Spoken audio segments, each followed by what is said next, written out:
দীর্ঘ ১০ বছর পর আলোচিত কুমিল্লার ভিক্টোরিয়া সরকারি কলেজের ছাত্রী সোহাগী জাহান তনু হত্যা মামলায় সাবেক এক সেনা কর্মকর্তাকে গ্রেফতার দেখানো হয়েছে। গ্রেফতার সিনিয়র ওয়ারেন্ট অফিসার হাফিজুর রহমানকে ৩ দিনের রিমান্ড মঞ্জুর করেছে আদালত।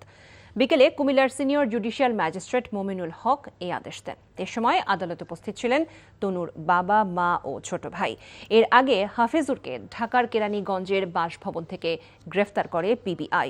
তদন্ত কর্মকর্তা তারিকুল ইসলাম জানান, পরে তাকে কুমিল্লা আদালতে হাজির করা হয়। গত ৬ এপ্রিল এই মামলার ৭ম তদন্ত কর্মকর্তা ৩ সন্দেহভাজন sergeant Zahid, warrant officer Hafizur Rahman ও সৈনিক শাহিনুল আলমের ডিএনএ নমুনা ক্রস ম্যাচ করার জন্য আদালতের অনুমতি চেয়েছিলেন। আদালত সূত্র আরও জানায়, এ পর্যন্ত মামলার ৮০টি ধার্য তারিখ পার হয়েছে এবং ৪টি সংস্থার ৭ তদন্ত কর্মকর্তা মামলাটি পরিচালনা করেছেন।